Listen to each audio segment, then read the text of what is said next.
للیان کھیمل نے ایک مصنوعی مسکراہٹ سے جائی اور خود کو پرسکون ظاہر کرنے کی کوشش کی۔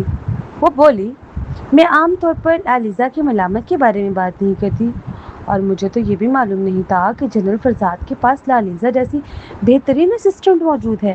چونکہ آپ دونوں ایک دوسرے کو پہلے سے جانتی ہیں تو یہ تو اور بھی اچھی بات ہے۔ مہروانیاں بڑی بے نیازی سے للیان کے پاس سے گزری اور آگ کے الاؤ کے قریب بیٹھ گئی۔ وہاں موجود ہم عمر لوگوں کا ایک گروہ آپس میں باتوں میں مصروف تھا، اور ایسا لگتا تھا جیسے وہ مہروانیہ کی شخصیت اور اس کے لباس سے کافی متاثر ہوئے ہیں۔ ہر کوئی اسے ایسے دیکھ رہا تھا جیسے وہ کوئی عجوبہ ہو۔ للیان ان کے قریب آئی اور اعلان کیا، سنو سب لوگ، میں تم سب کا تعارف کرانا چاہتی ہوں۔ یہ مالویکا برکزی ہیں، ناروانیہ کی فوج کے سربراہ جنرل فرزاد کی اہلیہ۔ یہ ناروانیہ کے امیر ترین شخص کی پوتی بھی ہیں، لیکن اب حالات بدل چکے ہیں۔ ناروانیہ کی امیر ترین شخصیت سرمالا اویرو ہے، جو کہ سیوان کی بیوی ہے۔ مالویکا کو اس خاندانی دولت میں سے کچھ بھی نہیں ملا۔ بہرحال آئیے آج کی رات کا لطف اٹھائیں، کھاؤ پیو اور مزے کرو۔ مجمع سے شور اور تالیوں کی آوازیں گونجنے لگی۔ سب لوگ بہت پرجوش لگ رہے تھے۔ مہروانیہ اس گروہ میں خود کو اجنبی محسوس کر رہی تھی۔ جہاں باقی سب لوگ پینے گانے اور کھیل کود میں مگن تھے، وہ بہت ہی نفیس اور خاموش شبح تھی۔ وہ لوگ بہت شور مچانے والے اور گھلنے ملنے والے تھے، جبکہ وہ اکیلے رہنے میں زیادہ سکون محسوس کرتی تھی۔ ان کے درمیان کوئی بھی چیز مشترک نہیں تھی۔ وہ بہت ہی نفیس اور خاموش شبح تھی۔ وہ لوگ بہت شور مچانے والے اور گھلنے ملنے والے تھے، جبکہ وہ اکیلے رہنے میں زیادہ سکون محسوس کرتی تھی۔ ان کے درمیان کوئی بھی چیز مشترک نہیں تھی۔ ایک خوش لباس نوجوان مہروانیہ کے پاس آیا اور اس کے ساتھ بیٹھ گیا۔ اس نے بڑے دلچسپی سے پوچھا، کیا آپ مالویکا ہیں؟ مہروانیہ نے اس بات میں سر ہلایا۔ کچھ پینا پسند کریں گی؟ مہروانیہ نے شائستگی سے انکار کر دیا، جی نہیں شکریہ۔ کیا آپ کو قتل کا معمہ، مرڈر ہسٹری والے کھیل پسند ہیں؟ مہروانیہ نے الجھن سے دیکھا، نہیں۔ تاش کا کھیل، بلیک جیک؟ میں نہیں کھیلتی۔ کیا آپ کو گانے کا شوق ہے؟ مہروانیہ نے نفی میں سر ہلا دیا، میں صرف قومی ترانہ گاتی ہوں۔ اس آدمی نے پھر پوچھا، کیا آپ سوشل میڈیا پر لائیو آتی ہیں؟ مہروانیہ، جو کہ اقبال کے نام سے مشہور فنکارہ تھی اور جس کے لاکھوں چاہنے والے تھے، لائیو اسٹریمنگ سے واقف تو تھی، لیکن اسے اس میں کوئی دلچسپی نہیں تھی۔ اس نے سادگی سے کہا، نہیں۔ اس آدمی کی تیوری چڑھ گئی، کیا آپ اسی دنیا کی رہنے والی ہیں؟ آپ کو تو کسی چیز کا پتہ ہی نہیں۔ سب کی نظریں مہروانیہ پر جم گئیں۔ وہاں موجود لوگ سرگوشیاں کرنے لگے اور اس کا مذاق اڑانے لگے۔ للیان نے موقع پا کر مہروانیہ کے کندھے پر ہاتھ رکھا اور مجمع سے مخاطب ہو کر کہا، ہمیں جنرل صاحب کی بیوی کو تنگ نہیں کرنا چاہیے۔ ان کی پرورش بہت نازک انداز میں ہوئی ہے، بالکل کسی گرین ہاؤس کے نازک پھول کی طرح، جسے ہر مشکل سے بچا کر رکھا گیا ہو۔ اگر وہ تھوڑی سی سادہ لو نظر آتی ہیں تو اس میں کوئی حیرت کی بات نہیں۔ آخرکار ان کا خاندان بہت امیر تھا، انہیں کبھی کام کرنے کی ضرورت نہیں پڑی اور وہ اپنی پوری توجہ صرف تعلیم پر دے سکیں۔ ان کے دادا نے ان کے لیے راستے ہموار کیے، انہیں تعلیم کے لیے بیرون ملک بھیجا اور ایک بڑی ڈگری دلوائی۔ پھر جنرل فرزاد سے شادی کر کے ان کی تو چاندی ہو گئی، یہاں تک کہ انہیں فوجی اڈے پر ایک بڑا عہدہ بھی مل گیا۔ اب انہیں ساری زندگی پیسے کی فکر نہیں کرنی پڑے گی۔ للیان کی باتوں میں طنز اور زہر بھرا ہوا تھا۔ اس نے ایک آہ بھری اور کہا، مجھے ہم سب پر ترس آتا ہے۔ ہم نہ تو امیر پیدا ہوئے اور نہ ہی ہمارا دادا دنیا کا امیر ترین شخص تھا۔ ہم خود کو بہتر بنانے کے لیے سخت محنت کرتے ہیں، لیکن ہم کبھی ان جیسی کامیابی حاصل نہیں کر پائیں گے۔ مہروانیہ نے یہ سب سنا اور ایک ہلکی سی مسکراہٹ دی۔ دوسرے لوگ سمجھتے تھے کہ وہ صرف اپنے خاندان، شوہر اور تعلقات کی وجہ سے کامیاب ہے، لیکن اسے اس کی پرواہ نہیں تھی۔ اس نے بڑی ہمت سے للیان کی آنکھوں میں آنکھیں ڈال کر پوچھا، اگر تم یہ مانتی ہو کہ تمہارے پاس دولت نہیں ہے اور تم ترقی کے لیے سفارش کے استعمال سے نفرت کرتی ہو، تو پھر اوسط درجے کی زندگی پر قناعت کرنے کے بجائے اپنی صلاحیتوں کو بہتر بنانے پر توجہ کیوں نہیں دیتی؟